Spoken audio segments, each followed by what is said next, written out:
Welcome, we are the Ministry of the Real Truth, and of late we have been hit with comments that Jesus never existed, or he was simply a non-union carpenter, or other statements to that effect, which we feel are meant to undermine our beliefs, what we're presenting to all the people. Christianity, the theology, that belief system, and possibly a ruse to push one to conform to someone else's opinions, views, perspectives, understandings, belief system, etc. So we decided to go deep and even deeper and dedicate through our own personal research to determine that Jesus Christ actually did indeed exist, that he existed. To quote Bart D. Ehrman, top theologian, even though he's a atheist agnostic, in one of his debates said, yeah, he strongly believes that this Christ Jesus did exist, but he's pretty sure it's not the one that everyone's being dished out today, right? This candified Jesus, gimme Jesus, one of the money schisms, and so forth. This is our understanding of that, right? Yes, that's what we see today. Okay, so these particular people, whether they're religious or some other religion, belief system, be it Judaism or Islam or even Christianity, are coming at us because they've got some sort of hidden motive, agenda. They're propagandists, and again they want us to conform to their way of thinking, their belief system, etc. That theirs is the way, the only way, this is the truth, they're exclusive, they're right, we're totally wrong, we don't know what we're talking about. In a debate between a rabbi or imam, whatever, we'd be defeated and all this sort of stuff. They just don't know us at all, right? Okay, and so forth. Okay, so we're going to look from different angles, right? Okay, from several different angles. Did somebody actually sit down with Jesus in front of them and actually have a chat with him? That's historically recorded. It's say in ancient manuscripts, you can't mess with those, etc. You know, none of these silly fairy tale NDEs, said visions, etc., etc. We're leaving all that out. We're going to get, as we see, we're going to take several different angles by looking at the claims of the supposed original, ancient, very old Apostolic Assyrian Church of the East, founded by the disciple Thomas, etc. And these texts that, well, you know, the texts of like what Christ said and what he did as witnesses. Somebody wrote it down, and then when the church in Jerusalem, etc., was burnt to the ground, they fled across lands. They founded this church, the Apostolic Church of the East, and then gave these supposedly these texts to the high priest of that church that were appointed, right? And they hid them from the Roman Catholics. Constantine wanted to destroy that entire church, and also the Mohammedans, or Islam at that time, who just basically wanted the land. They hid these texts for over 2,000 years, therefore preserving them, and this is attested by certain patriarchs of that particular original Apostolic Orthodox Church, translators and others. But unfortunately a lot of it's in Assyrian language, and we've talked to Assyrians and they say they don't like their history, can't stand their own history, but they're quite amazed that we're delving into it, and our pronunciation of many of their words is pretty spot on, and that we Antarcticans are 99% accurate in what we're saying. And we also have come across Syrians that protested here against the ISIS or Al Qaeda or somebody moving into Syria and kicking them all out of their homes and stuff, and talked to them about this translator, Aramaic speaking translator from Bet Narain, who translated these original ancient manuscripts, the Old Testament, Lishana Atika, Aramaic, Tav Ashrit, sister language of the Tav Ivri, the ancient, very old Hebrew, into the nearest English equivalent, etc., etc. And everything we told him that we found out about him, this particular man that we asked questions of during that rally, that protest, said yes, this guy Victor N. Alexander is exact in what he was saying. They use, no one knows the original language, they don't speak it, because most of those people are dead, or those people who can still speak that old language can't speak English, they can't translate it for you. So they use it, they read from it using a modern vernacular, a modern dialect, to their people who also speak and read that, read, speak, write in that particular language, but they do add some Arabic in their churches in Syria and so forth. So we strive to bring the real truth, the whole truth, and nothing but the truth, and provide the evidence, links to the sources.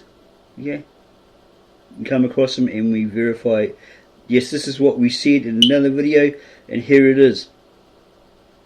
Straight from the horse's mouth, from the historical records, from a patriarch, whoever is stating it. We can back it up as well, if we need to, with a second or a third person to establish those facts. Okay, so we're going to take that angle at some point, looking at the claims of the Assyrian Apostolic Orthodox Assyrian Christian Church of the East and their history via the patriarchs, etc., and secular historical records that say one spoke with Christ or knew of Christ, etc., etc., throughout history, and any other angle that we can find, probably audio. But the trouble with the Assyrians, again, they don't speak or translate it into English, and you try to talk to them through contacting them, say through YouTube, chat site, whatever, and they just don't want to talk about it. They don't want to talk about their history. So next step will probably go to a local, well, a distant Assyrian Church of the East here, and sit down with the priest there, see what he knows, see if we're right, so he can tell us where we're going wrong, present it all to him, spend a lot of time with him, and those people who come from that country, okay, Iraq, etc., from Assyria, Mesopotamia, and so forth. We have joined a group on Facebook, the Assyrian Church of the East. They've accepted us, etc., and we're trying to get hold of this lady that's doing the artwork, stitchings of the old Assyrian wall reliefs, etc., etc. Okay, so we have come across this book. This is one of the first angles we're going to start. We're going to start with the supposed Assyrian, the original Assyrian Apostolic Church of the East, or the Apostolic Church of the East, founded by St. Thomas, and probably along with the help of Thaddeus, Bartholomew, or Peter even. Okay. And this book here is called The Oldest Christian People, a brief account of the history and traditions of the Assyrian people and the faithful history of the Nestorian Church. Going to expand it for you.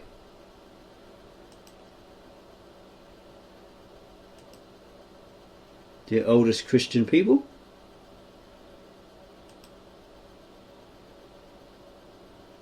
A brief account of the history and traditions of the Assyrian people and the faithful history of the Nestorian Church by William Chauncey Emhardt, and he's all his qualifications there, and George M.Lamsa, a native of Kurdistan, Syria, so he probably would have spoken the Syriac, and whatever dialects he also spoke. A representative of the American branch of the Archbishop of Canterbury's Assyrian Mission. Introduction by Reverend John Gardner Murray, presiding bishop, in 1926. Published around 1926. Printed and published around 1926. And here's a dedication to this lady in America. You probably helped them out, or it's a friend of theirs. Contents: remnants of the Assyrians, Assyrian traditions, and so forth. Final settlement, post-Lude bibliography and index. Preface. We must look to the biblical records for the most picturesque portrait and accurate information relative to the history and power of the ancient Assyrian Empire. Yet it was not until 1842 when Emhardt, the French consul at Mosul, discovered the long-buried Assyrian cities, temples, relics and chronological records that the world knew of the highly developed civilization which had once existed in the Mesopotamian desert. Emhardt's discoveries also included the magnificent palace of the Emperor Sargon, remember Sargon the First, which it said that the Moses story of him being put in a basket and set on the Nile River was based around. At Khorsabad, built 1722. That's Sargon at Khorsabad, built 1722 BC. This discovery has stimulated interest in further search for other long lost treasures. And then he makes a thank you to Sir Henry Rawlinson. His most valuable service in finding the keys of the Assyrian language and deciphering ancient codes and texts. Since these discoveries were made, scholars have been translating Assyrian tablets, that's the cuneiform tablets, and throwing light upon ancient history as well as upon the history of religion. The word Assyrian is derived from the Aramaic word Ashur, which comes from the word Athra, land. Even today, some of the Assyrian tribes use sh for t. Ashur, which means landlord, is often used as the name of Assyrian kings, just as Indian Maharaja is, while it also means the owner of the land. Furthermore, Ashur is also used to refer to God. While the Bible states that Ashur was the son of Shem, that's a different Ashur, that's A-S-H-E-R. Or maybe they're right here. We're thinking of the Jacob, the grandson, something like that. Could be right here. That Ashur was the son of Shem. Genesis 10:22. Sorry for that mistake if we've made it, because there's like two Ashurs mentioned in the Bible. This one here, right? Probably the forefather of the Ashurai, or Ashurites, the Assyrians, and there's also Jacob's grandson or descendant, Ashur, A-S-H-E-R. The Greeks don't have this, so they put A-S-S-U-R. That's how they render it. The Hebrew name for Assyria is Beth Narine, the land of the rivers, and the Arabs called it Athra al-Jazira. The Greeks called it Mesopotamia. They have an N suffix on the end of that word, the IA, okay, because the ear is a Greek / Latin loan word, meaning that these were the possessors of that land. Ethnologically, the Assyrians were of the divisions of the Semitic race who spoke Aramaic. Their forefather was Aram. Look at the genealogy in Genesis. Okay, he was born of somebody, he's a descendant of someone. And that lineage, that genealogy list, right? Genealogical list. And that's where this language came from. See, here's the N prefix here, a suffix, ik, yeah, which means that language was owned in the possession of these particular people who spoke this certain language, and they probably said, well, it's the language of our forefather, our great ancestor Aram. Abraham was an Assyrian who crossed the river Euphrates. Yeah, he was supposedly born in Ur of Chaldea, so he would have been Chaldean. They called it Babylonia. Yeah, he probably did cross over the river Euphrates, seeking grass and better opportunities in Canaan. Hence his descendants, the Hebrews, were called by the Assyrians Abar, from the Aramaic word to cross. Well, it's actually Ver. It depends on what dialect. The translator Victor N. Alexander recalled in Genesis, this chapter, he says A-W-A-R, or sounds like were, from the Aramaic word to cross. Yeah, that's people who crossed. Okay. The passage, right? There's a passage, that's people who crossed. From the Aramaic word to cross. So there's evidence here that this Victor N. Alexander is using a certain dialect, an original ancient dialect, not a modern one like Syriac, to translate those scriptures into the nearest English equivalent. Philologically, Aramaic is the source of the dialects spoken by the various Semitic tribes. There you go, here's some evidence here. Aramaic is the source of the dialects spoken by the various Semitic or Shemitic tribes. It is not only the language which Christ spoke, but the language also, we are told, which God spoke to Adam. So it wasn't the Hebrew first, it was the Aramaic. Okay, we stressed that, and there we go, we backed it up. During the Grecian conquest of the Near East, it was the universal speech, and continued to be until the 13th century. So this language which God spoke to Adam is the one referred to as Lishana, Supriya. Yeah. Sometimes some Assyrians said there's no H on the end, but this Victor Alexander has translated it with an H on the end. So it's the language of Yah, God.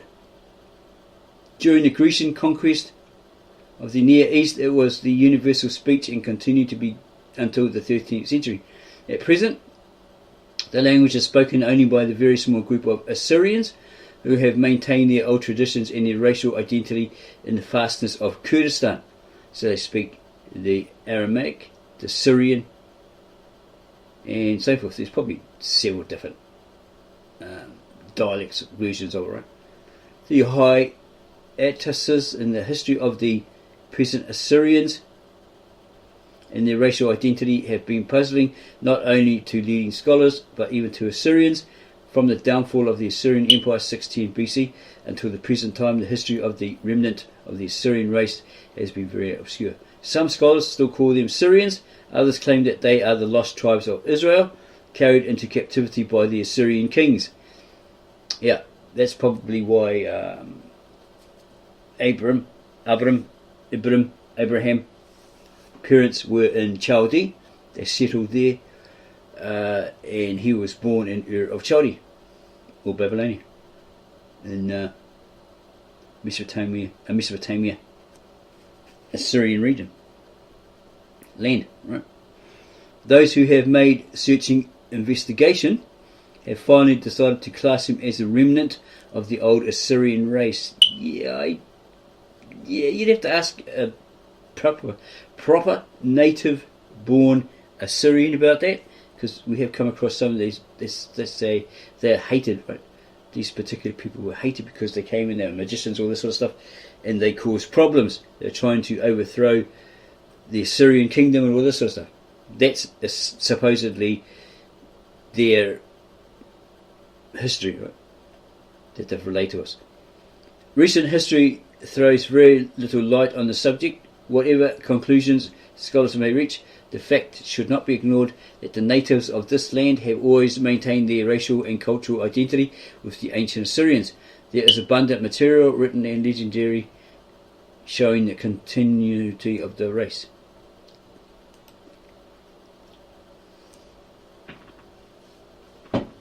The introduction.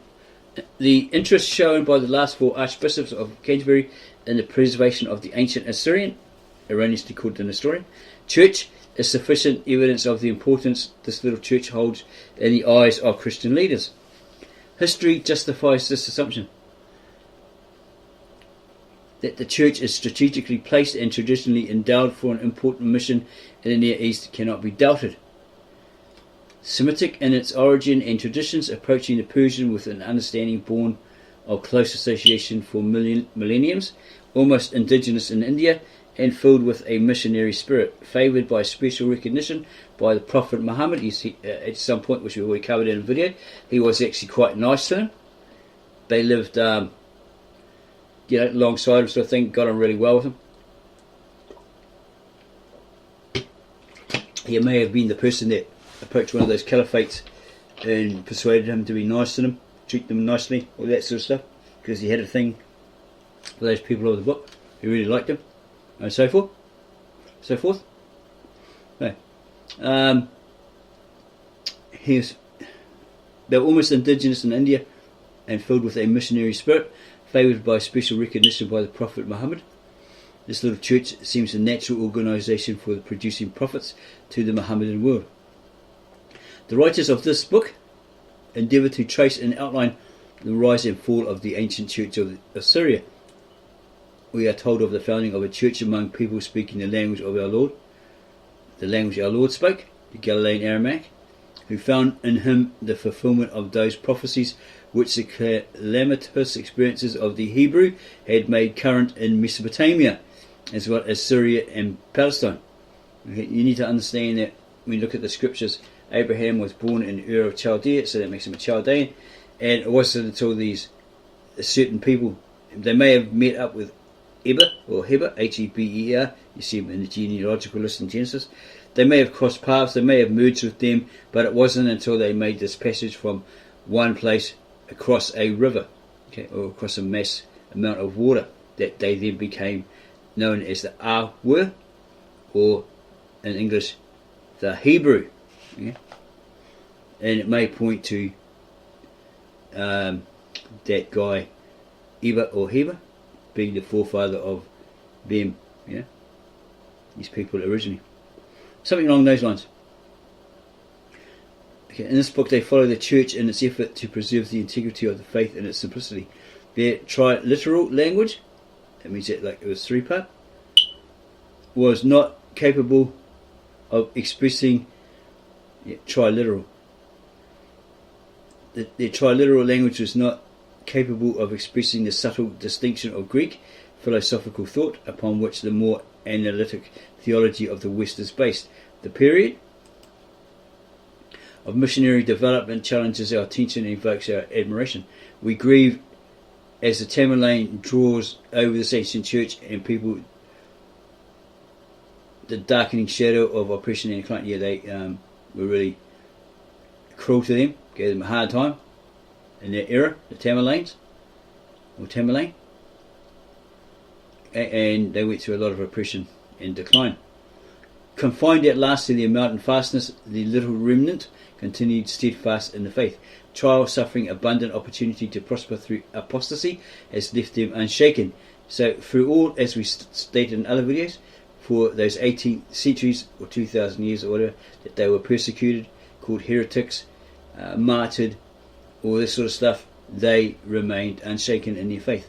They are not a gentle people, but their courage and daring have been consecrated to the cause of Christ. Yeah, because they used to be like this big warlike nation, that like would march, and other armies would literally poop their pants because they know how savage they were. Right? You'd end up being a plaque, your head up on the wall in the drinking hall or whatever, their kingdom. Yeah. They frightened a lot of people. They were savage when they were at their strongest. They are not a gentle people, but their courage and daring have been consecrated to the cause of Christ. The course of Christian history might have been changed had not this valiant band remained staunch as a bulwark at the strategic frontier between the Muslim of the Near East and the Muslim of the Far East. The Turk, out of respect for their valour, for their courage and bravery, etc., and doubtless in defence to the promise of the Prophet, possibly Muhammad, had shown them respect and consideration not vouchsafed to other subject nations. With the Kurds, with whom their nation is commingled, supposedly the Hittites, the Kurds, were there originally. There's a bit of a squabble that went on that the Kurds were the original inhabitants, and some Mesopotamians or whatever say, nah, Assyrians say, nah, you weren't, all this sort of stuff. Yeah, but history we found shows that these Hittites and these descendants of the Kurds were there near their beginnings, right? During the Great War, they chose the harder way, and despite the instinctive warning of self-interest, they threw their lot with the Allies, because what the Allies promised them was to get their land back. They'd lost land, etc., and they were going to give it back to them if they fought in the World War with them, for them. For this they suffer today. Great Britain, conscious of her indebtedness to her smallest ally, has stimulated the sophisticated machinery of the League of Nations to action in their behalf. The recent decision of the Court of the League does not meet the request of Great Britain or the hope of the ally. It does, however, give some assurance of better living conditions and larger opportunity to the Assyrians. Okay, this is published in 1926, right? Okay. So either World War One or World War Two, they were promised land back, that they'd lost all this sort of stuff, and then the British did a dirty on them and reneged. This is what we found through people, Assyrians actually telling us this, right? Historical records as well, stating that they'd done a dirty on them. These mountain people will no longer be compelled to live in the plains. Dr. Emhardt, in his report to the National Council of the Episcopal Church of Investigation made him in 1924, called attention to the decreasing vitality of these people. Yeah, they're suffering so much that they're, not quite wiped out, non-existent, but they're still struggling and carrying on, surviving. And the devastating infant mortality, and stressed the need of the return to the mountains. The Episcopal Church had recently in that time, sent a priest and a layman as the nucleus of an American unit in the Archbishop of Canterbury's mission to the Assyrians. This is purely a mission of help to a sister church which throughout the centuries has contributed so much in service and martyrdom to maintain the cross of Christ in this war-swept region. The writers of this particular book are qualified to speak. One is an American priest who has followed this ancient church with loving interest for more than a quarter of a century, and has recently, or at that time, prior to the publishing of this book, visited the Kingdom of Iraq. The other is a native Assyrian born in Kurdistan, that would be George M.Lamsa, in Kurdistan, educated in the English College at Urmia, Persia, and also at their own theological seminary of Virginia. He has lived with his people in Europe and in North and South America. It is to be hoped that this book would justify the interest of those who know, love and admire these people in the effort to maintain themselves as a national entity and a Christian communion. John G. Murray, presiding bishop. Maybe this guy was a Roman Catholic or something. They went through so much crap, and in about 1900 these missionaries went to Urmia and they tried to translate the King James Bible into Syriac, and they botched it. A lot of the people, these missionaries convinced them to convert to the Christian, their Christian church, their system of religion, right? And they left their place converted to this. They were once called the Souri, S-O-U-R-I, but they lost that title, or it was replaced by this word Christian. Okay, while those others still clung to that title, Souri, etc. So we've read. The oldest Christian people. The oldest Christian people, chapter 1, the remnant of the Assyrians.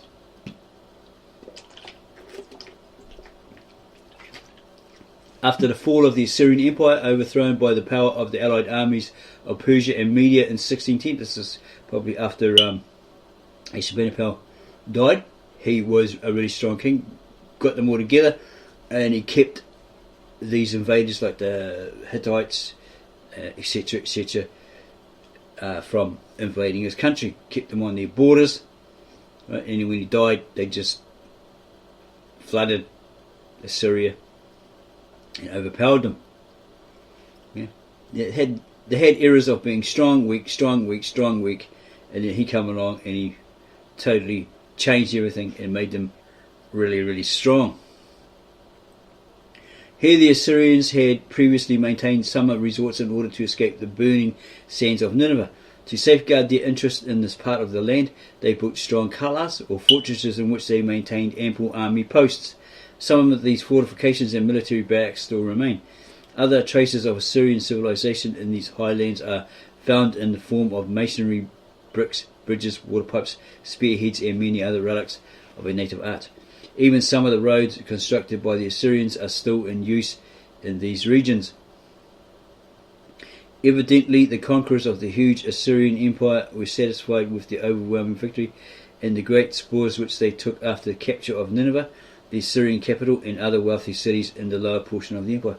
The victorious armies were rushing their forces on into Syria and Egypt, which at that time politically and economically were within the Assyrian Empire. Therefore, an attempt to conquer the barren regions of Kurdistan would have proved futile and indeed disastrous to a small invading force. In addition, the Babylonian and Persian armies were recruited from men of the plains who could not traverse these ragged mountains roads accessible only to a highlander people. If such an expedition had been contemplated, therefore, by the Allied forces, the execution of the plan would probably have been assigned to the Scythians, northern tribesmen. These were mercenary troops, more interested in plundering rich cities than in conquering waste lands. Such were the geographical and strategic conditions which made Kurdistan an asylum and prevented the merciless conquerors from liberating the Assyrian race. In these lofty mountains the Assyrians remained secluded. There they lived on the memories of past glories and of shattered power, cut off from the rest of the race, which had fallen into the hands of the enemies, forgotten and lost forever. Even the might of Alexander the Great, who penetrated into the heart of the East, and the gallant Roman legions which ruled the East with their strong military organisation for so many centuries, made no attempt to conquer these tribes. Trajan, the Roman Emperor, in the 2nd century AD, marched at the head of the Roman armies through Armenia, touching the northern region of Kurdistan on his way to Persia. Here Roman legionaries fought against the Parthian army. Apparently the Roman generals had made a treaty with the Assyrians, similar to that which they made with Armenia, in order to secure a passage for their armies. It is likely that the Assyrian tribes were employed as mercenaries by the Romans. Thus the adopted land of the Assyrians heard the tread of foreign armies without becoming a field of conflict. On the other hand, the lowlands were a perpetual battlefield for centuries between Roman, Persian and Parthian emperors who were aspiring to world supremacy. Strains of Roman blood are still found among the southern Assyrians. Among them you can find the blonde hair and fair complexion, unknown among the typical Semitic dwellers of the mountainous regions. The Assyrians of Kurdistan bear a close resemblance to the Hebrews, with their long noses and round-shaped heads. Furthermore, most of the names are similar to those of early Hebrew. Hebrew customs and traditions still prevail. Jewish holidays are strictly observed, and eating pork is strictly prohibited. Not allowed, right? The kind of animal sacrifice is still practiced. The animal is a family gift to God and is killed at the door of the church. Some of the blood of the victim is smeared on the forehead of the person for whom the animal is sacrificed. The meat is eaten by the priest, the deacon and the poor. The hide is given to the church. The fat is used for candles. This author, probably Lamsa, remembers how his mother took him as a little boy to one of the ancient shrines. They sacrificed an ox, and his mother explained to him that she had promised this gift to God before he was born. All present-day so-called Assyrians do not seem to be descendants of the ancient race. There is little doubt that the Assyrian tribe, called the tribe of Jilu, is one of the lost tribes of Israel. This tribe inhabits the eastern parts of the district of Hakkari. The word Jilu means captivity and is derived from the Aramaic word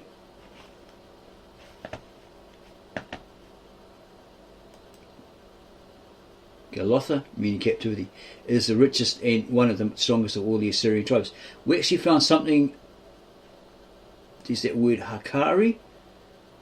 We found something, let's have to go have a look through here, a surprising Japanese interpretation of the lost years of Jesus Christ. Okay, and it says most Christians believe that Jesus was born and died in the Middle East. However, there is a small group of people in Japan who believe a completely different story. Some Japanese researchers think that Jesus' history is different from what is generally believed. This alternative version of Christ's story was forgotten until 1935, when Kiyomaru Takenouchi reportedly discovered an ancient document in Ibaraki Prefecture in Japan. The text of the manuscript is presented a shocking tale. It says that Jesus was buried in Harai village in the Aomori district in Japan. Moreover, the documents declare that he was buried at the site with his brother. The text, that would probably be James, the text looked very authentic, and there was no reason to doubt that it could be an original. Nonetheless, the Japanese government decided to ban the document from public view. and became part of a collection of the museum in Tokyo, which was bombed during World War II.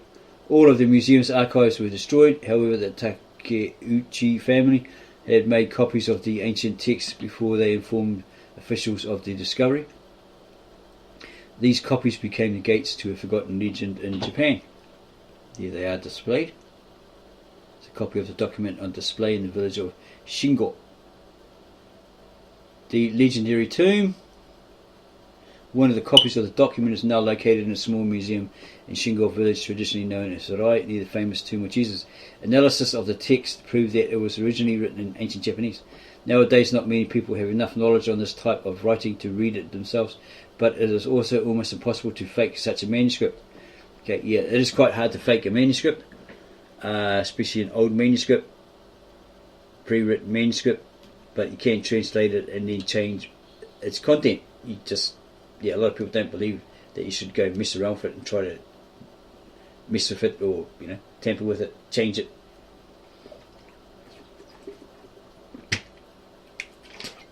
And that's in the case of the said original ancient manuscripts of the Old Testament, the Lishana Artika of the Lishana Artika Sapreya of the original ancient, very old Tav Asher or Ashri, and also the Galilean Aramaic manuscripts that were hidden and preserved by the Apostolic Church of the East, that they didn't have a reason to tamper with it when they were handed over by the disciple Thomas, supposedly 2,000 years later. They were found and testified to be intact. No one had ever messed with them or even had translated into a foreign language like Greek or Latin, because they knew the language, they could read it and they could speak it to their people through their church service, their mass, and those people knew that language and understood it, so there was no need for them to go and change it into any other foreign language, because most of their people there would have been Assyrians, Syrians, Mesopotamians, blah blah blah, etc. Right? Yeah. Okay. So goes on about this legendary tomb. Moreover, the first linguistic research proved that the traditional name Hirai doesn't belong to the Japanese language, but it seems to be surprisingly similar to the word Hebrei, meaning Hebrew. In the ancient Hebrew language, the word Hirai resembles the phrase a mountain. Okay, there's supposedly a picture of the tomb where Christ is supposedly buried with his brother. Okay, and here's some a description posted near the tomb, relaying the history that Christ was 21 years old and he went to Japan and he died there at 106 and all this sort of stuff, and it's all there. Sign explained the grave of Christ in Shingo or Mori, Japan. And there's another version of the story which is known from the book Thea Uba Prophecy by Mako Desmake, who tried to find the real story of Jesus in Japan. According to the story, he described Jesus left home at age 14 and arrived to Japan when he was 50 years old. There he got married and had 3 daughters. He supposedly taught his rules on living, but it seems that during his travels through Asia, his teachings became more global than before. He reportedly lived in Hirai for around 45 years and died there when he was about 100 years old. The Japanese version of the story described his brother as 2 years younger than him. They were said to be buried at the same site. But archaeologists have looked for evidence such as bones, teeth or artifacts which could suggest the existence of a burial at this place. Unfortunately, nothing like this has been found so far. The burial is located on a mountain and is shaped by the soil. Nowadays, there are also Christian crosses and other features related to Christian symbolism. There's a video you can possibly watch on YouTube. Did Jesus become a rice farmer in Japan? Okay, here's some more here.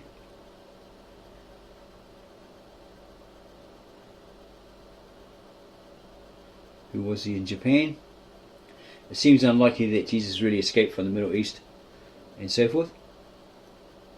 Why would he have gone to Japan? Because the other one where by Brahmins and Buddhists, apparently there's records of this Isa or ISA, Isa, being in Tibet, India, etc. scrolls. Some English guy went through there because he heard these stories. He was presented these scrolls, secret scrolls, and had all the information there that Christ was there. And the Brahmins or whatever got all jealous of him and chased him out back onto the road, and then he went back to Israel, and the story carries on from there.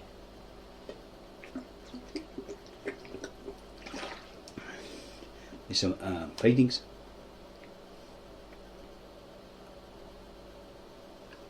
However, there must be something more hidden behind the story. It is possible that one of Jesus' students or his disciples, maybe even one of his apostles, travelled to Asia. Well, in the history of the Galilean Aramaic scriptures, manuscripts, apparently Thomas went to India, founded like 7 to 9 churches there before his martyrdom, and then maybe someone else, one of his brothers or friends in the faith, travelled to China, or they actually travelled through China to get to India apparently after the Church of Jerusalem was burnt. They left a stele that this Victor N. Alexander either heard about or came across, saw the Chinese up above, and then noticed that there was Aramaic underneath, so he translated that.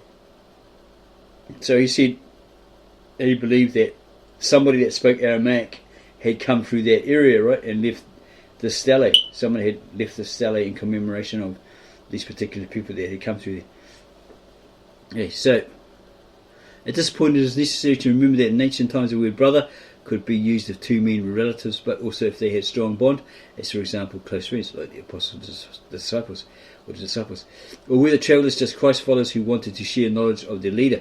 Perhaps they were the people who escaped from their homeland after the execution of Jesus because they didn't want to follow his fate. These questions may never be answered. Yeah. They went to the next part of that, where it said the truth behind the Christ myth, ancient origins of the often used legend. Yeah. All this information here. The ancient green man. During that Neolithic age, which was the era when, as some say, God was a woman, the goddess and son, the green man, were venerated by people worldwide for annually bringing forth the earth's material abundance, all this sort of stuff. A universal legend about the Morosa began with the annual impregnation of the virgin earth goddess by the sun, the father of heaven, and subsequent birth of his son, the green man, and so forth.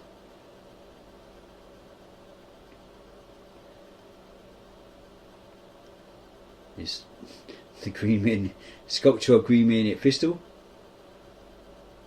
and there's more information here.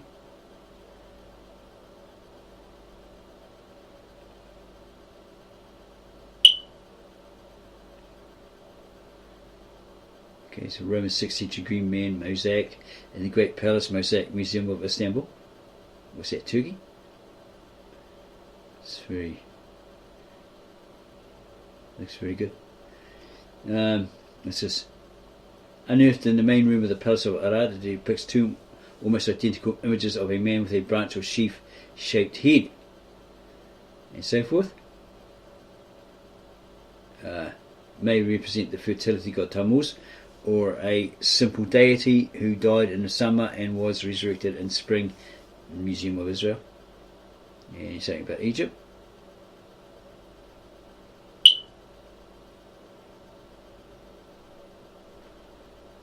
It says, together Horus and Seth as the twins created and compromised the physical body of the pharaoh or the king, thus making the Egyptian monarchs modern representatives of the first and greatest king, green man Osiris. So trying to say he's green. He was green, according to this depiction. Egyptian deity Osiris as green man. Samuel and Dionysus. One version of Osiris' popular Egyptian myth had him annually murdered by his jealous and evil brother Set, each 4, and so forth.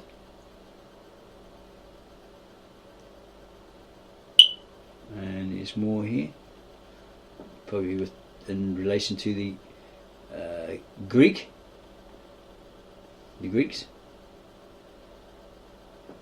and so forth.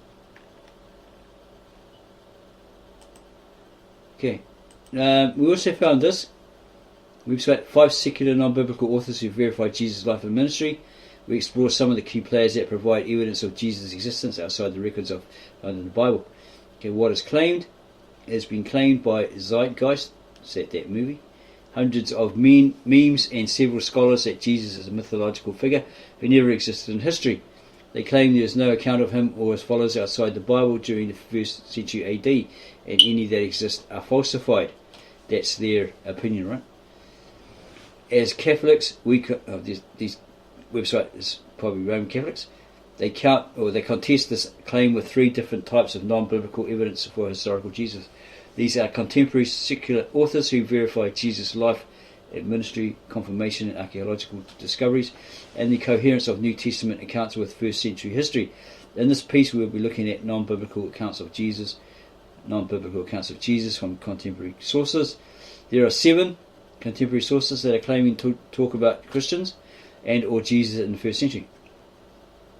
However, due to questions of validity, dating and relevance with regards to Lucian and Suetonius' account, or Lucian, we will only study 5. These sources are Josephus, supposedly a Roman Jew adopted into a Roman family, the Flavians.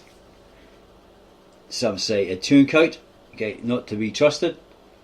A lot of his works, well, not so much him, but a lot of his works are not to be trusted or taken seriously because they reckon some latter Christian sect or something messed with it, right? Changed it to verify the Jesus story that he existed, all this sort of stuff, right?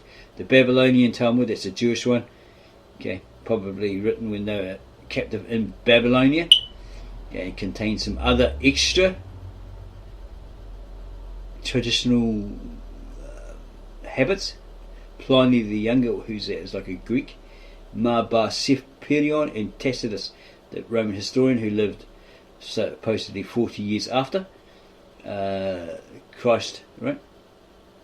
Of these, the Talmud, Tacitus and Josephus are the most explicit, reliable. That's their opinion again, because many have proven that Josephus, right, a lot of it's from a Roman perspective, as he was adopted, a Jew adopted by the Flavians, the Emperor Flavian, etc.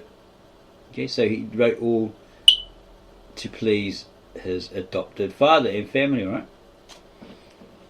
Of these, the Talmud, Tacitus and Josephus are the most explicit, reliable and comprehensive. For these reasons they will focus on their writings, as the others just affirm bits and pieces already covered in these 3.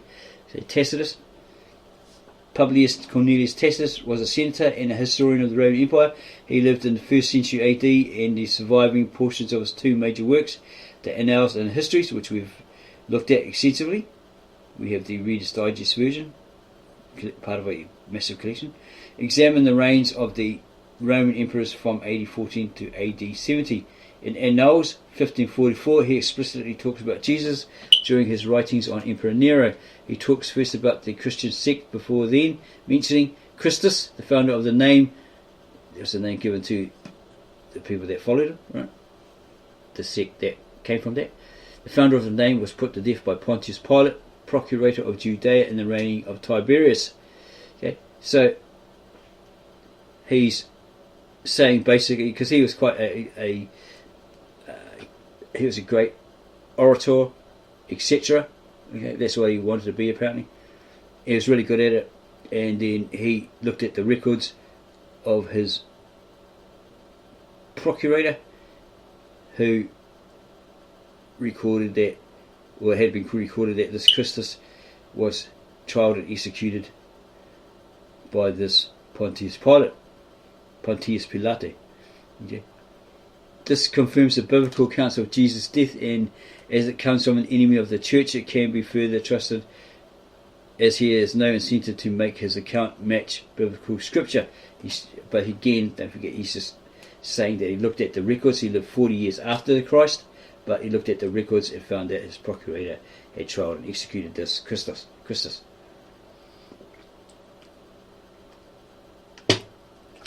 which is a Roman Greek loan word meaning slave.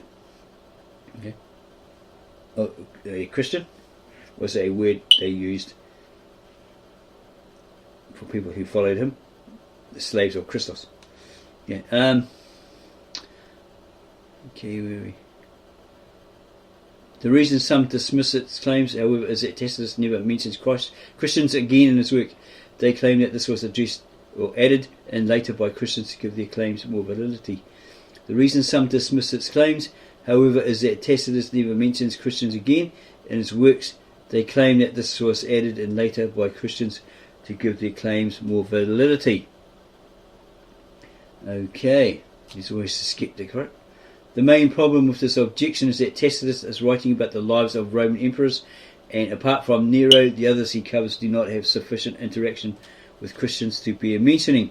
Nero's persecutions were extreme, even by Roman standards, and therefore it makes sense that Tacitus would mention it, but also to add some context as to who Christians were, as they were still in the early days and were still a relatively small community. And he also speaks of the Jews, their origins, supposedly, all that he's been hearing. They came from Crete, they came from here, they were these people, they were that people. Yeah, he's giving a history of what he's heard or read in their era.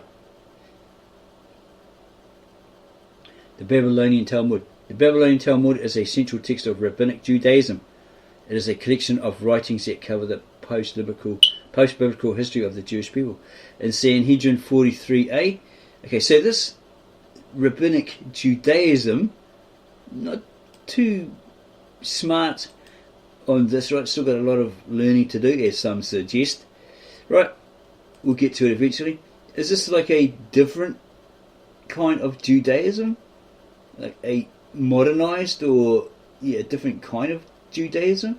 Where these specific rabbi or heads of this movement are the ones that are the spokesmen, right? And everyone goes to them and says, blah, blah, blah, this rabbi said this rabbi is fantastic. The sun rises from and sets in us, all that sort of stuff. Okay, the Sanhedrin, weren't they the,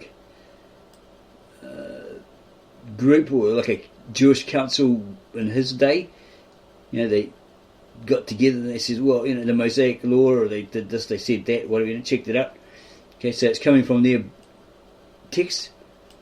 Okay. It recounts how Jesus led many Jews astray, according to that Sanhedrin 43a. The Sanhedrin wanted to have him stoned, and on the eve of Passover, the Sanhedrin Pharisees, right? On the eve of Passover, Jesus was crucified. Apparently, Passover was like 8 days, and he was crucified the second or the third day or something like that. So this Jew in a religious chat room threw at us. Okay, and all this sort of stuff. The line, but not having found anything in his favour, also suggests that a trial happened. This is all in line with what we are told in the Gospels. Because the Roman, I think it's Pontius Pilate said, well, I don't find anything wrong with this man. He hasn't done anything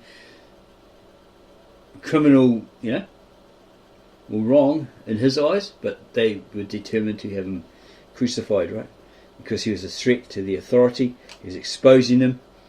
They had to do something about this man because he could make the people realise that they're being duped, hoodwinked. These Pharisees, etc., were very money orientated, pompous, and all that sort of stuff. That's why they're called out. Oh, you vipers! They were called out by John the Baptist. You snakes, and that Christ or someone, or maybe John the Baptist. I'm pretty sure it's Christ said, you've closed up the doors to the gates, the doors, the gates to heaven. So these common people, the people can't get in there. Taking it all out of context, twisting it, all this sort of stuff. They like to sit in, the loveliest, cushiest seats, be all dressed in their finery, be the first, get all their food, all that sort of stuff. They had trumpets blowing when they walked down the street, that. Here we come, take note, here we are, all that sort of stuff. Okay, so maybe, so I'm thinking maybe this is a more up to date, the Pharisaic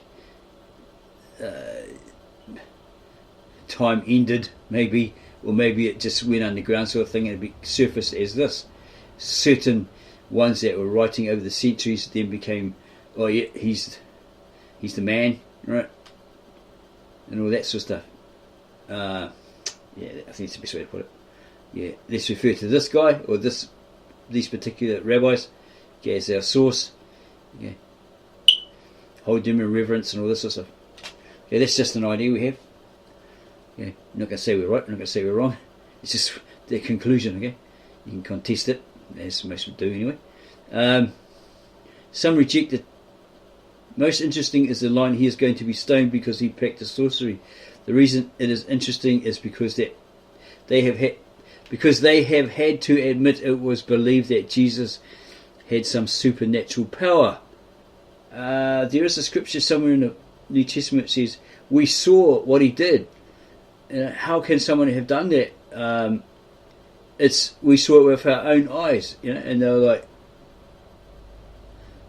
yeah, that's just the verse we came across. Yeah, we saw it with our own eyes.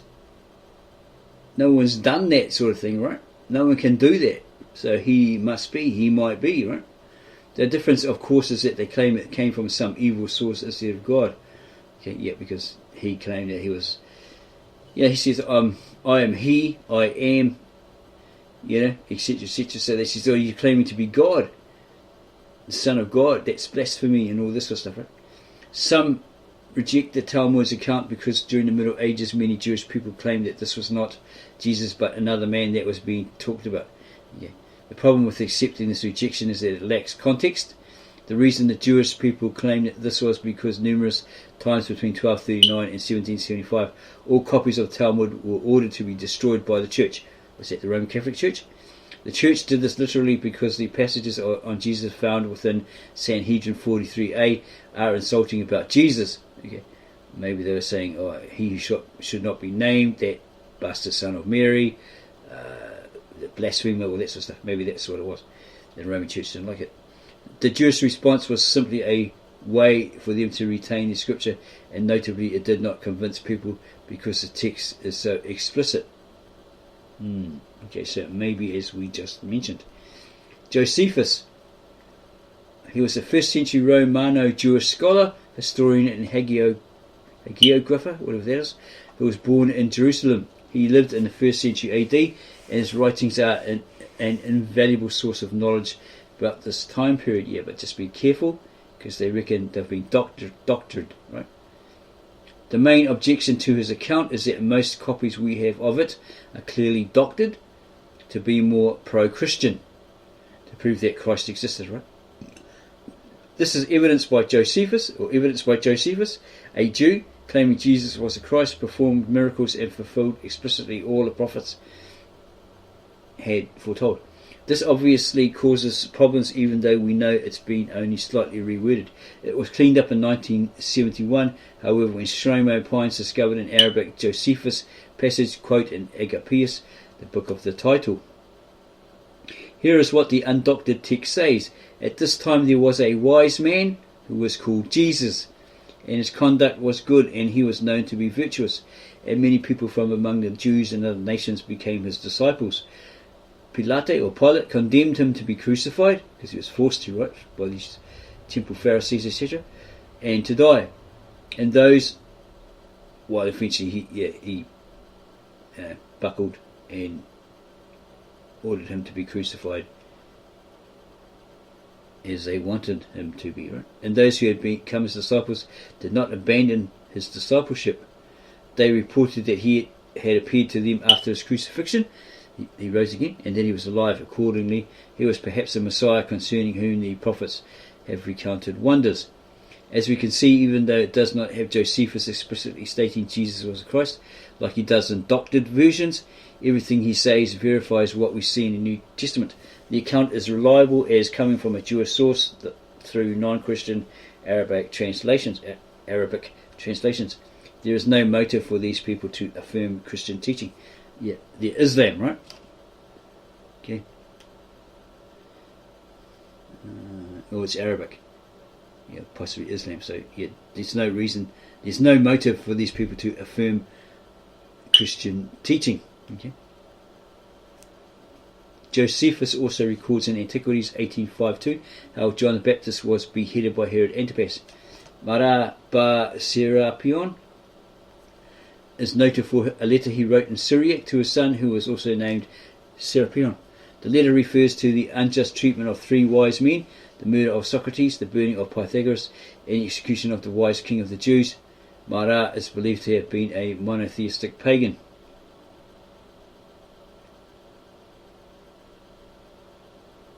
Criteria that support the non-Christian origin of the letter include the observation that King of Jews was not a Christian title, and that the letter's premise that Jesus lives on in the teachings he enacted is in contrast to the Christian concept that Jesus continues to live through his resurrection. Some reject this about Jesus because his name is not mentioned, but as they have no alternative protagonist for this title, it is a weak objection. Pliny the Younger,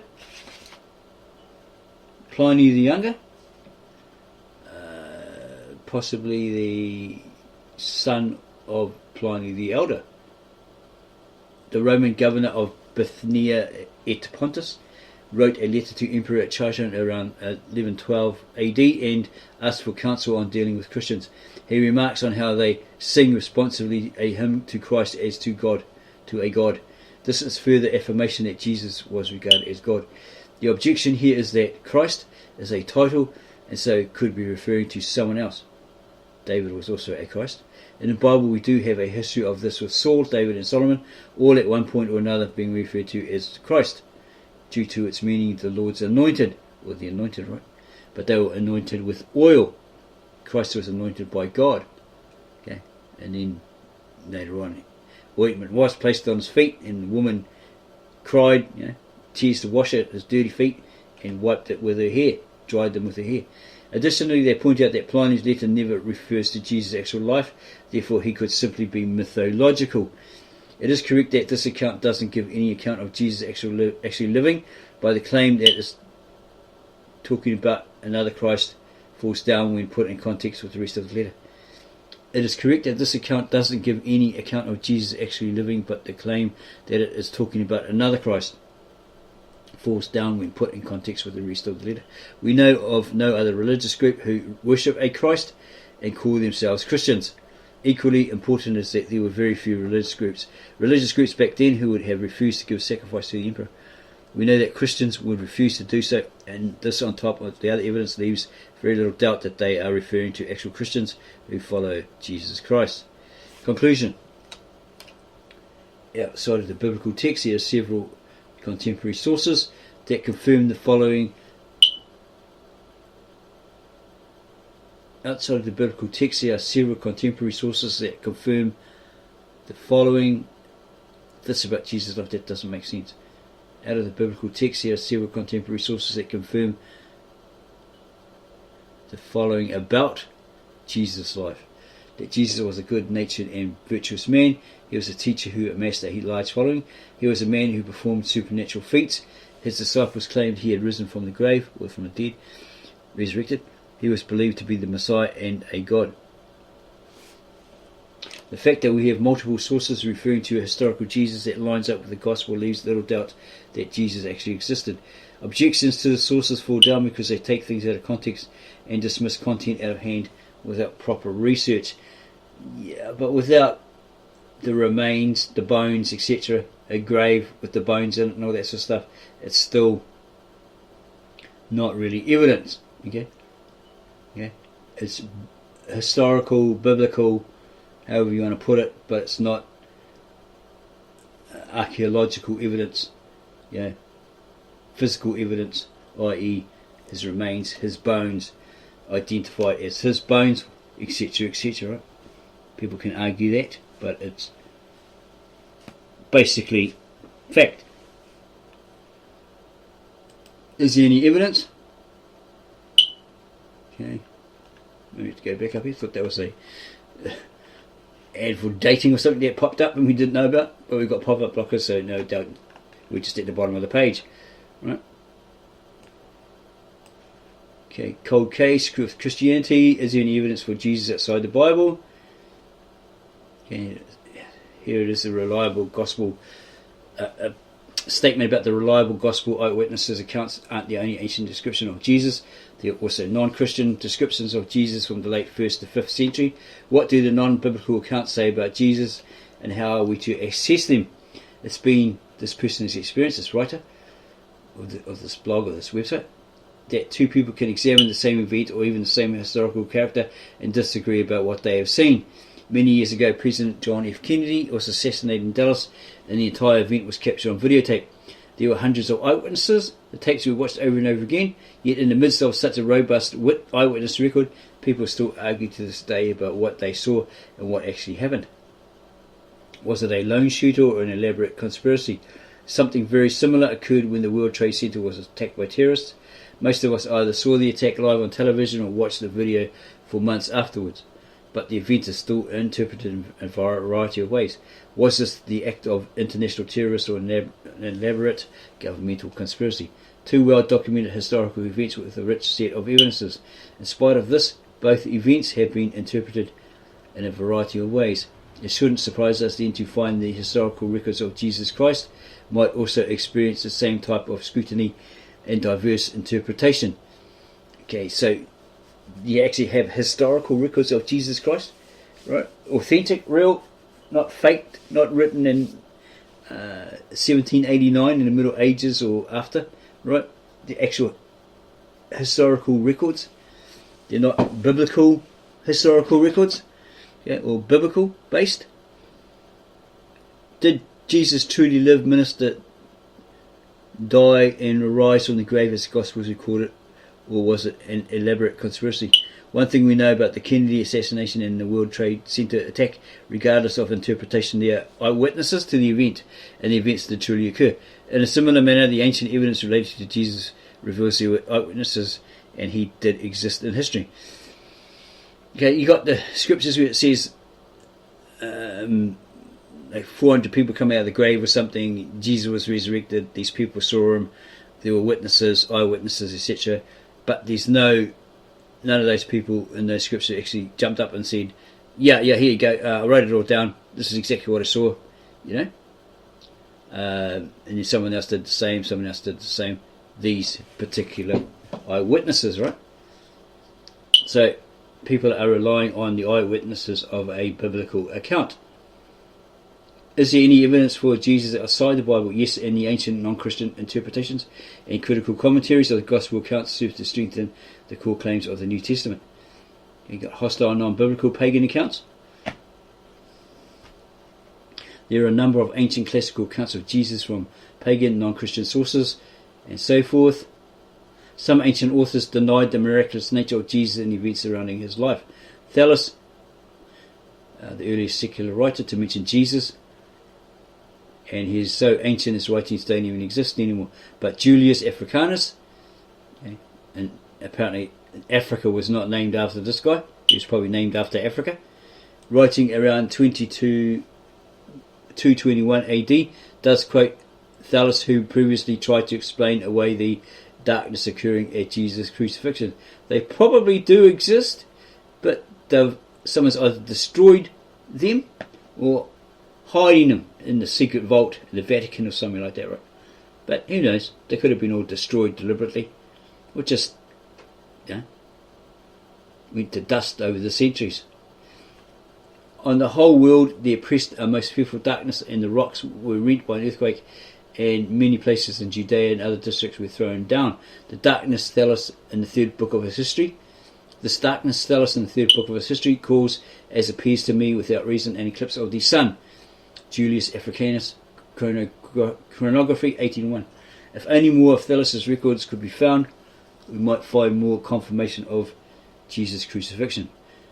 Yeah, maybe if you found in these records, there's evidence, all this sort of stuff, you probably wouldn't take him seriously anymore. Oh yeah, Jesus exists. There's no mystery in it anymore. Yeah, well, Jesus exists. Ho, carry on, So maybe, it keeps himself a mystery. You forever wondering, just believe, blessed are those who haven't seen, yet they believe, like the ones that had seen, they were the eyewitnesses, apparently.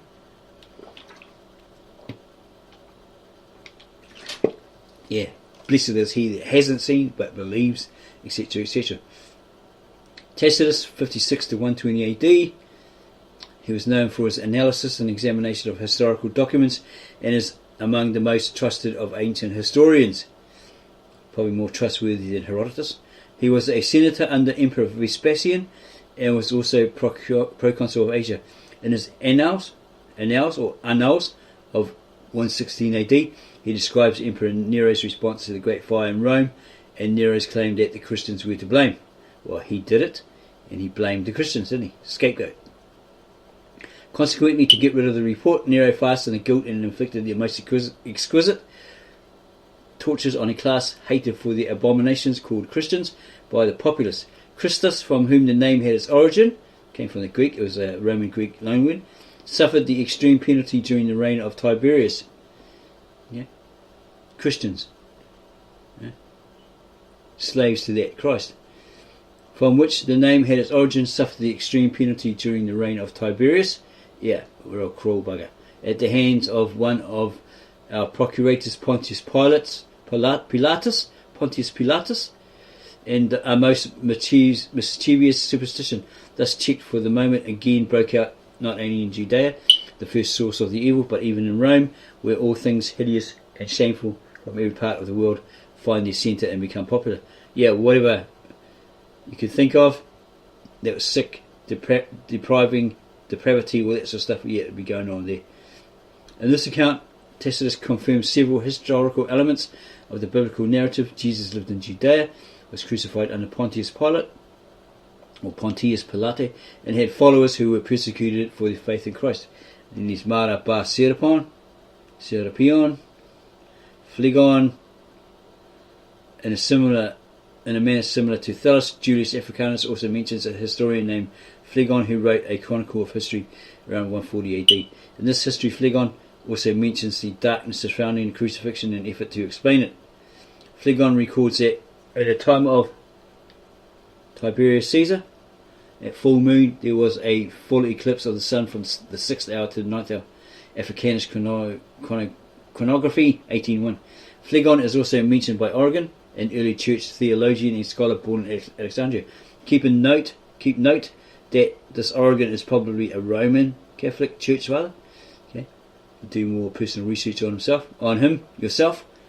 Okay, Phlegon, in the 13th or 14th book, I think, of his chronicles, not only ascribed to Jesus a knowledge of future events, but also testified that the result corresponded to his predictions.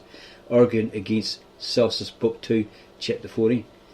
And with regard to the eclipse in the time of Tiberius Caesar, in whose reign Jesus appears to have been crucified, yeah, okay, we can bring you a video on the book of Revelations, the Galilean Aramaic translated into English, that actually states that, right, that in the rule of Tiberius, that's when Jesus was doing his ministry, okay, there appeared an Antichrist. It confirms an Antichrist, maybe Paul or someone like that, or even himself says, you know, the Antichrist is coming. In fact, he's already here. And it refers to Tiberius, because he was, yeah, I feel, see, okay, it's kind of adulty, really adulty. What's it called? It's about Caligula. Yeah, actually, it was called Caligula. Bob Guccione film, and it was like really graphic. And this Tiberius had something wrong with his face, maybe caught syphilis or something like that. It was like it was Peter. Who's it? He did that Lawrence of Arabia, and he was on that Troy movie with pretty boy Brad Pitt and the other guy, where he killed that guy Hector. Peter O'Toole, is it? Yeah. Well, apparently this king was, this emperor in his day was called the Ugly Emperor because he had something on his face, something wrong with his face. But people whisper it on his back, or that sort of stuff. Too chicken to say it to his face, right? But apparently he stepped down for a while and he came back to be the emperor or something like that. Someone already else had replaced him with all this other sort of stuff. But yeah, he's mentioned in the book of Revelations. This is the Galilean Aramaic in the footnotes, that in the reign of Tiberius, right? Well, you could probably see it in the American Bible the Americanized English Bible versions, in the reign of Tiberius, etc., etc., this King of the Jews, or Christ, was born. Okay, so that's a little history of that particular emperor. But Tacitus,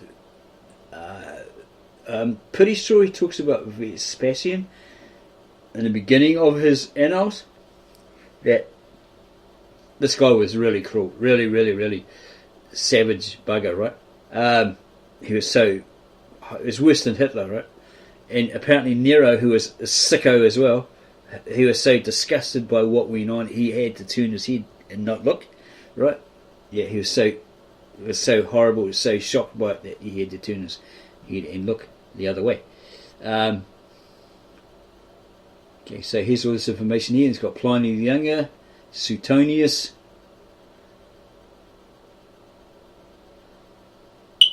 because the Jews at Rome caused constant disturbances at the instigation of Christ, he, Claudius, expelled them from the city of Rome. Life of Claudius 25:4. This expulsion took place in 49 AD, and in another work Suetonius wrote about the fire which destroyed Rome in 64 AD under the reign of Nero. Nero blamed the Christians for this fire, and he punished Christians severely as a result. Nero inflicted punishment on the Christians, a sect given to a new and mischievous religious belief. Lives of the Caesars 26:2. And there's more there. Lucian of Samosata.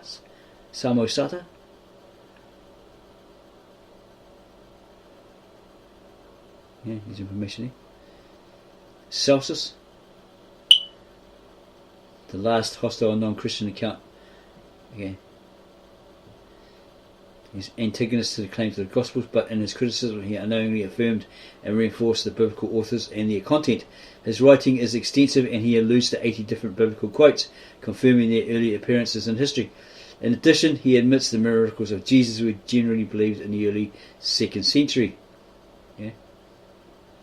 Jesus had come from a village in Judea and was the son of a poor Jewess, i.e. Miriam or Mary, who gained her living by the work of her own hands. His mother had been turned out of doors by her husband, who was a carpenter by trade, on being convicted of adultery with a soldier named Panthera I-32. This is what this guy is saying, right?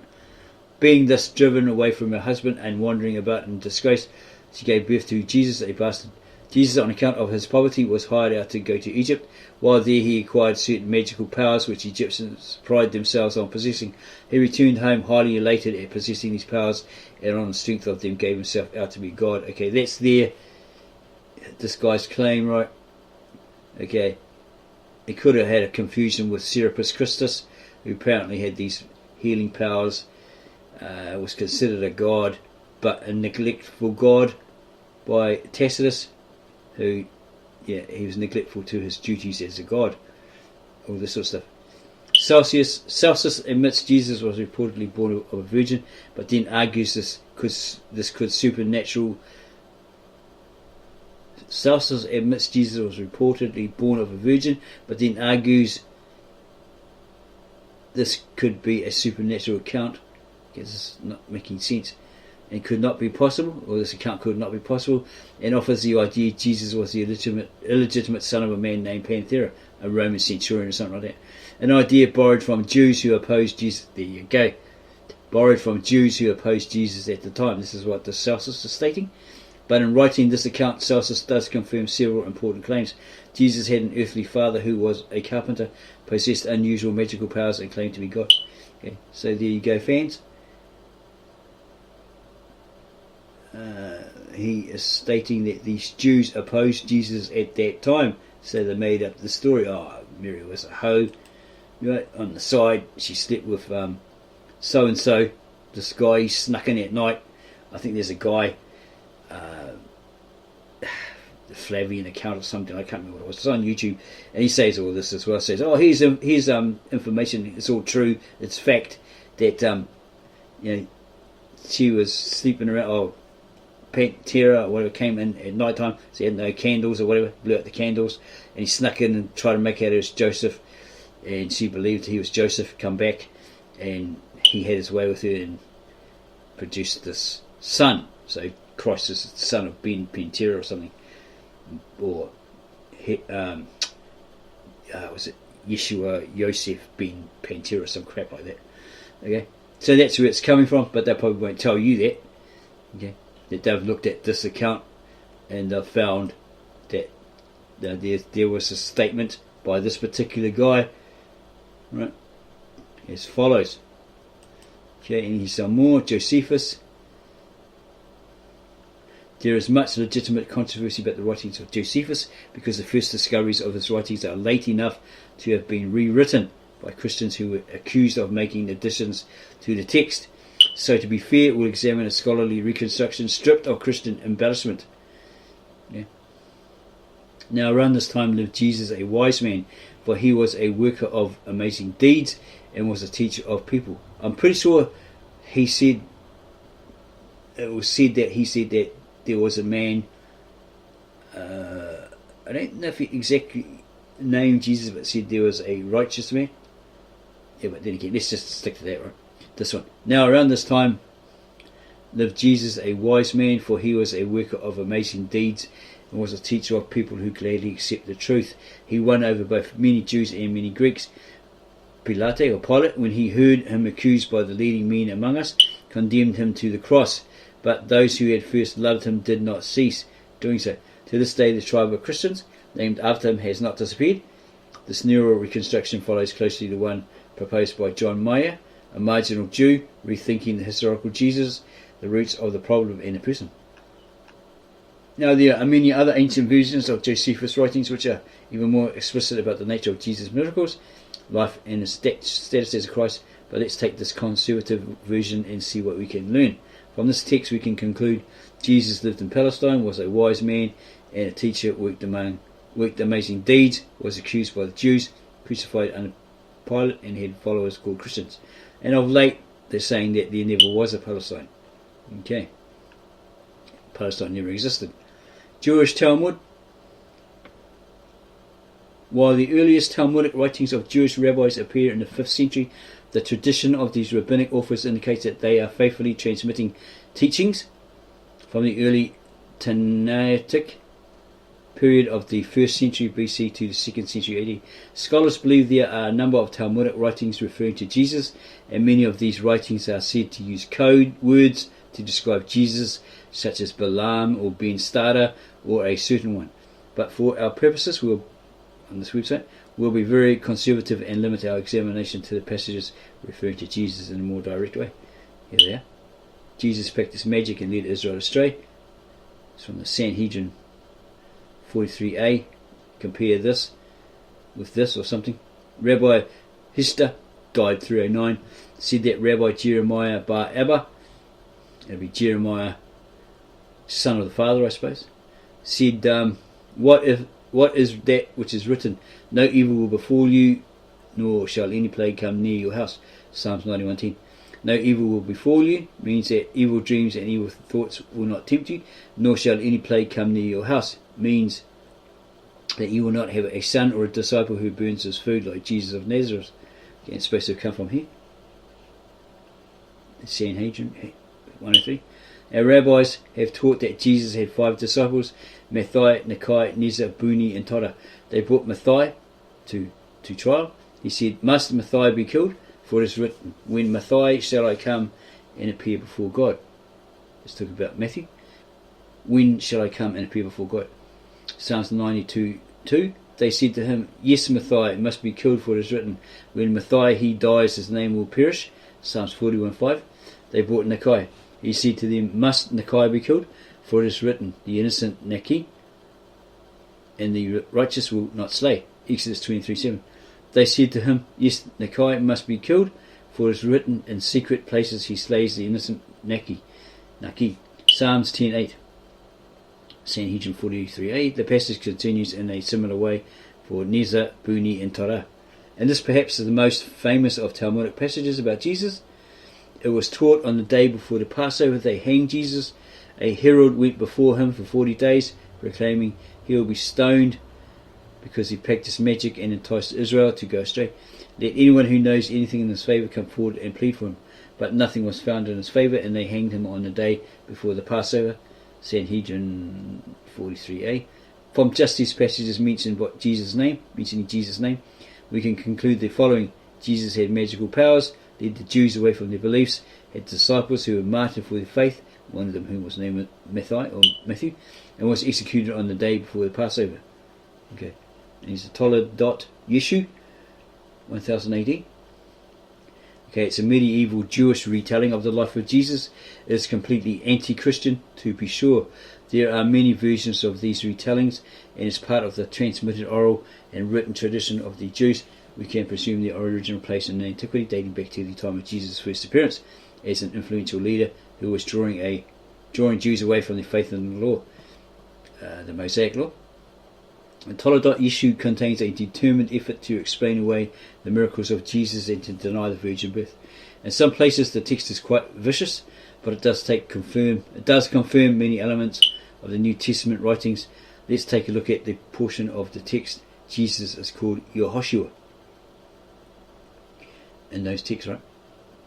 In those writings. In the year 3671, in Jewish reckoning, it being around 90 BC, in the days of King Jananias, a great misfortune befell Israel when there arose a certain disreputable man of the tribe of Judah, whose name was Joseph Pandera. Okay, now he's Joseph Pandera, and he's not a Roman. Okay. Or else he's a Roman. I don't know. It's kind of weird. It looks like he's Jewish. He's from Judah, right? So he must be a Jew. He lived at Bethlehem in Judah. Near his house dwelt a widow and her lovely and chaste daughter named Miriam, or Mary. Miriam was betrothed or promised to be married to Yohanan of the royal house of David, a man learned in the Torah and God-fearing. At the close of a certain Sabbath, Joseph Pandera, attractive and like a warrior in appearance, having gazed lustfully upon Miriam, knocked upon the door of a room and betrayed her by pretending that he was her betrothed husband, Yohanan. Okay, so it's different from this other Flavian history of Jesus, the YouTube video came across ages ago, saying that a Roman centurion or something snuck in there and pretended to be Joseph and had his way with it, something like that. Even so, she was amazed at this improper conduct and submitted only against her will. Thereafter, when Yohanan came to her, Miriam expressed astonishment at behaviour so foreign to his character. It was thus that they both came to know the crime of Joseph Pandera and a terrible mistake on the part of Miriam. Miriam gave birth to a son and named him Yehoshua after her brother. This name later deteriorated to Yeshu. Yeshu is a Jewish name for Jesus. Is it? It's not Yeshu? Yeshu, maybe. Yeshu. Yeah. It means, may his name be blotted out. Okay. I don't know about that one. On the 8th day he was circumcised. When he was old enough, the lad was taken by Miriam to the house of study, probably the temple, to be instructed in the Jewish tradition. One day Yeshu walked in front of the sages with his head uncovered, showing shameful disrespect. At this, the discussion arose as to whether this behaviour did not truly indicate that Yeshu was an illegitimate child and the son of Anida. Moreover, whatever that is. Moreover, the story tells that while the rabbis were discussing the tractate Nezikin, he gave his own impudent interpretation of the law, and in an ensuing debate he held that Moses could not be the greatest of the prophets if he had to receive counsel from Jethro. This led to further inquiry as to the incidents of Yeshu, and it was discovered through Rabban Shimon ben Sheta that he was the illegitimate son of Joseph Pandera. Miriam admitted it. After this became known, it was necessary for Yeshu to flee to Upper Galilee. After King Jananias, his wife Helene ruled over all Israel. In the temple was to be found the foundation stone on which were engraved the letters of God's ineffable name, or unspeakable name probably. Whoever learned the secret of the name and its use would be able to do whatever he wished. Sounds like the old sword and the stone, King Arthur story. Pull out the stone and you shall be king. Pull out the sword from the stone and you shall be the king. Lions of brass were bound to 2 iron pillars, etc., etc. Should anyone enter and learn the name, when he left, the lions would roar at him, and immediately the valuable secret would be forgotten. Yeshu came and learned the letters of the name. He wrote them upon the parchment, which he placed in an open cut on his thigh, and then drew the flesh over the parchment. As he left, the lions roared, and he forgot the secret. But when he came to his house, he reopened the cut flesh with a knife and lifted up the writing, etc., etc. Okay, let's continue there. Okay.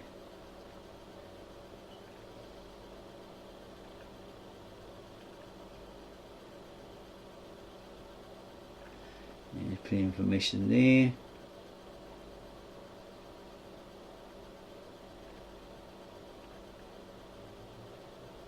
Now, in spite of the fact that the ancient Jews who wrote this did their best to argue for another interpretation of the life of Christ, they did make several claims here about Jesus. This passage, along with several others from the Talmud tradition, confirm Jesus' claim to be the Messiah, healed the lame, said Isaiah foretold of his life, was worshipped as God, arrested by the Jews, beaten with rods, given vinegar to drink, wore a crown of thorns, rode into Jerusalem on a donkey, was betrayed by a man named Judas Iscariot, and had followers who claimed he was resurrected and ascended, leaving an empty tomb. This doesn't verify then, or ever verify, that he was Japanese, just because it sounds very Japanesey, right? Iscariot sounds like a samurai.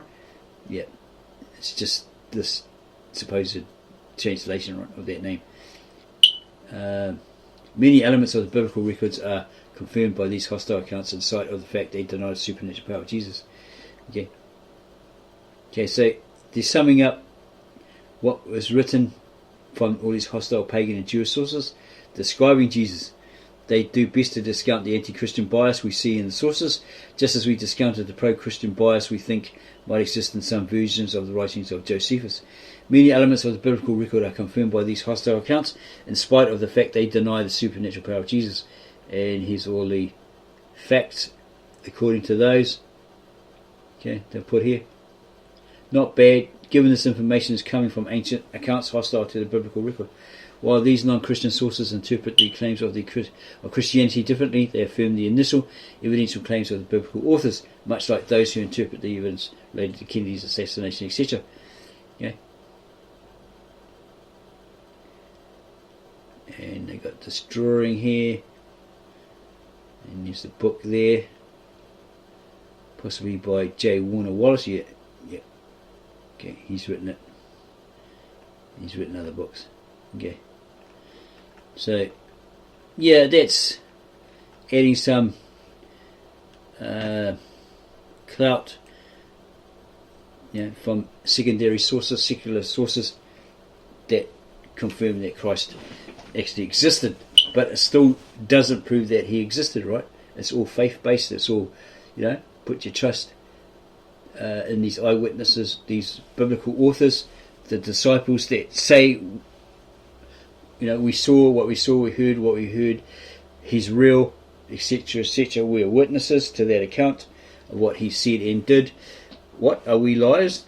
God forbid, then our belief system would be worthless, okay, etc., etc. And what man goes to his death believing in something that strongly, right? And they're testators. In the ancient Aramaic, we came across a word, translated in English, we came across a word testator. We defined it, and it meant someone who had like a last will and testament, and or a statement, and that was never taken seriously until they died naturally or were martyred. Okay? Then they were taken as testimonials in that era. Okay, so it still doesn't prove that he existed. Again, it's all faith-based. Believe the scriptural. Okay. Unless you actually see Christ, all that sort of stuff, and so forth. Okay. All this evidence of his bones in the grave and all that sort of stuff. Then most won't believe it. They'll poo-poo it and say, no, it's just a fairy tale. You're crazy, man. All this sort of stuff, right? But as he supposedly states in the scriptures, in the Bible, blessed are those who have seen and believed, and even more blessed are those who haven't seen, yet they believe, etc., etc. Some verse like that. Okay. And then there's historical evidence from Jesus from the outside. There is much skepticism from non-believers who think that Jesus Christ is merely a mythical figure who never existed, but some of the best evidence for his existence comes from sources from outside the Bible who are hostile to Christians. making the case that Jesus was a real person. And I think we just covered this book here, Cold Case Christianity, on our last rant. Yeah, J. Warner Wallace. Okay. Summary of the account of historical writers, all listed there. Okay. Coming up, man of sin and lawlessness, the Antichrist. It's the Antichrist. He's totally against, and he's like the devious one. Pretends to be Christ. Does similar things to Christ, but it's proven that he isn't Christ, right? Okay, so that's good reading there. And back at this book, we can continue that. Okay, we wandered away from it because there's a lot of information in it. Assyrian traditions, visit of the Magi, the three wise men, right, who are from the east. The story of King Abgar, we can cover that in the second portion of this, if you'd like that. A letter that he wrote to Jesus after he heard that he can heal through miracles, all that sort of stuff, because he apparently had a son that was very sick, and he wanted him to be healed. So somehow he got a letter to Jesus, who read it, and he says, I can't come at the moment, bro, because I'm too busy.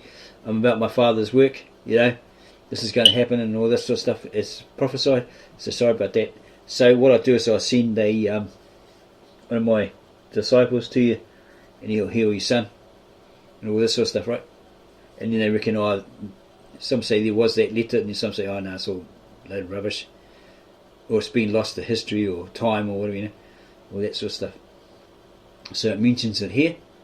He was Abgar the Black, possibly from Edessa, king of Edessa, and supposedly he had the face cloth of Christ when he was put in the tomb, and it disappeared. Somebody stole it, probably ended up maybe when the Romans invaded that area, and ended up in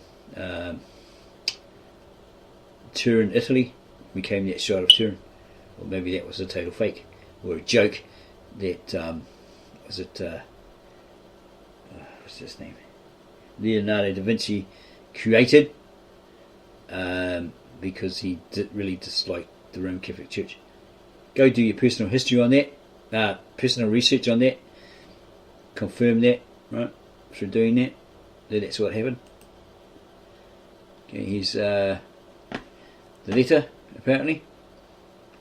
The doctrine of Adai then quotes the letter of Abgar, which reads as follows. Okay, so is that in an original manuscript? Not one of those pseudepigrapha Gnostic book, Jesus replied to Abgar. Hannah's portrait of Christ, whoever she was.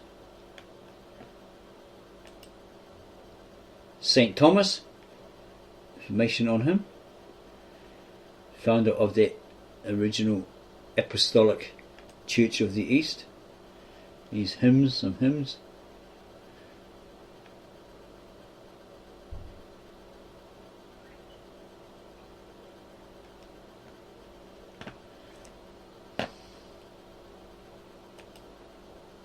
More hymns for the soul, apparently, and so forth. The evangelization of the Assyrians. The Assyrian Church claims to be the first organized Christian community in the world. Apostolic customs and traditions are still preserved. Its liturgical books and its teachings are still in Aramaic, Syriac probably, the language which Christ spoke and in which the earliest Christian documents were written. These Assyrians are the only pure Semites within the fold of the Christian Church. At the time when Christianity first was preached to the Assyrians, the Eastern religions were gradually losing their strength. Seeds of Western culture had been sown during the Greek and Roman conquest, and results were apparent in many countries which had come within the sphere of these influences. The mystic cults of the East were losing their hold on the intellectual and higher classes. Free thinking resulted from the study of Greek philosophy and logic. Changes of front in the old faith were frequent in Eastern countries. Zoroastrianism was weakening and merging into a new form of faith, later known as Mithraism, which supposedly was adopted by the Roman Catholic Church, one of many. This religion of Mithra was one of the most refined of the Eastern cults and ethically close to Christianity. Mithraism was the religion of the army, possibly the Romans army, and so did not appeal to the hearts of the masses who were rapidly becoming enslaved by the power of Rome and Oriental monarchs or kings, emperors. Mithra, the divinity of this sect, was supposed to have been born from a rock. Its doctrines and dogmas are extremely magical and allegorical in form and content. Most Eastern cults at the time of the advent of Christianity literally had become corrupted and reduced to mockery because of the practice of magic and priestly witchcraft. Religion was largely in the hands of soothsayers and fortune tellers who preyed on the credulity of the public in the names of gods and demons. Okay, might have been all about money, right? Getting the coin.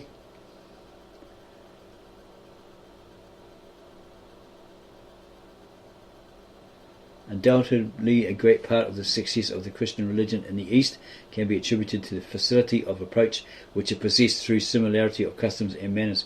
The absence of these natural points of contact made the progress of early Christianity more difficult in the West. Christianity is an Eastern religion, revealed through Eastern thinkers and in the garb of Eastern customs. Indeed, all Eastern religions, whether good or bad, served as contributory sources to the spread of the religion of the Hebrews and later of Christianity. And on Victor N. Alexander's website, he actually states that the modern Roman Catholic Church and Judaism admit that this Assyrian Christianity contributed a lot to Western Christianity.